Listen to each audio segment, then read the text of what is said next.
We are following a developing story this morning near Washington, D.C., where an unknown number of people have died after a midair crash between a passenger plane and military helicopter. The American Airlines jet carrying 60 passengers and 4 crew members collided last night with a Black Hawk chopper while landing at Ronald Reagan National Airport. 3 soldiers were on board the helicopter. There's currently a large search and rescue operation in the nearby Potomac River. There has been no word on the cause of the crash, but all takeoffs and landings from the airport have been halted. And have a look at this video taken from the Kennedy Center in Washington, looking toward Reagan National Airport. Right there, you see that bright flash. That is the crash. That's the impact. The passenger jet had taken off from Wichita, Kansas earlier in the evening and was coming in for a landing. Passengers on the flight included a group of figure skaters and coaches and family members who were returning from a development camp. Joining us this morning live is Keith Mackey, president of Mackey International and an airline aviation specialist. Keith, appreciate the time this morning. You've seen the video that, like the rest of us have. What do you see in that video of the crash between the chopper and plane? Well, Washington, D.C., Reagan Airport is a very complex aircraft, and I see the same airport. I see the same thing that you do.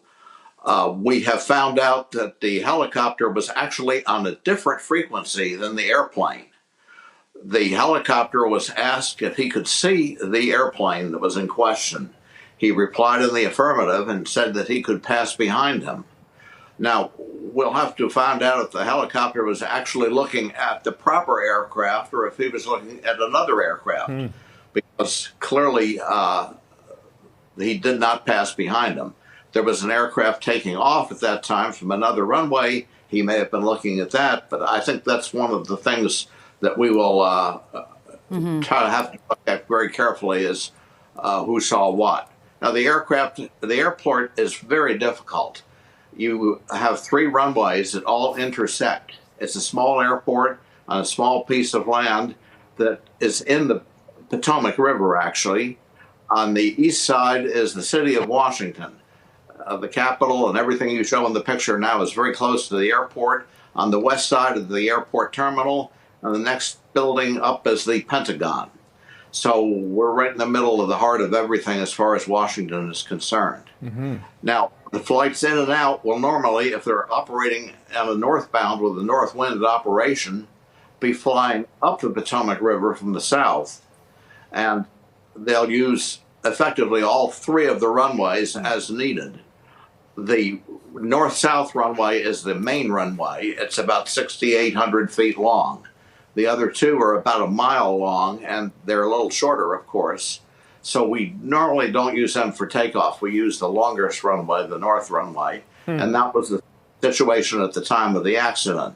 There was an aircraft taking off there. The tower asked this aircraft if he could land on one of the other intersecting runways that would give him a little more space to maneuver around the departing aircraft. So other than that, we don't know a whole lot, but I imagine we'll get filled in quite quickly as the investigation unfolds. All right. And Keith, I'm very curious about the situation. You know, usually air traffic control, they're very stringent about things, especially during takeoff and landing. I know that you said this airport has a complicated layout, but is it common to have a military helicopter just kind of flying around so closely to planes that are trying to land? Well, Washington is the exception. To answer your question, no, it is not normal. But because of Washington, because of the crowded area, remember, the helicopter was based in Fort Belvoir, Virginia, which is only about 15 miles south of where the accident occurred. So in order to get to that point, he probably had to cross the river about where he did. And this happens all day long. But we had the error this time where apparently the helicopter did not see the aircraft, nor the aircraft the helicopter. So we already know, sort of, it seems, Keith, based on what you've described this morning, a fair bit. I suppose the next step will be getting the black boxes from both the chopper and the planes. I'm not even sure. Do choppers typically have a black box like we typically talk about when it comes to aircraft as well? We probably don't have one in the Black Hawk unless it was specially equipped. We certainly do in the aircraft. The airplane black box probably has been retrieved already. That will give us 2 actual boxes. One is the voice recording of the communication that took place between the pilots, as well as the communication on the radio with the ground controllers. The other black box is called a digital flight data recorder, and we'll see the position of all the controls If the pilot was taking evasive action, we'll see the controls move to do it. So we have a lot of the basics already. It'll be a long time before the final report is issued, as this is the way it works. Yeah, and Keith, one last question. In the history of kind of aviation disasters, I know that there have been, accidents on the runway, but helicopter, passenger plane, when was the last time we saw something like that?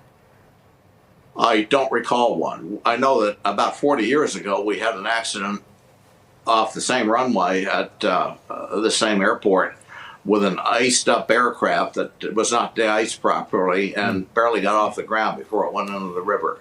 And that was the last major accident that we've had at DCA at Washington Reagan Airport.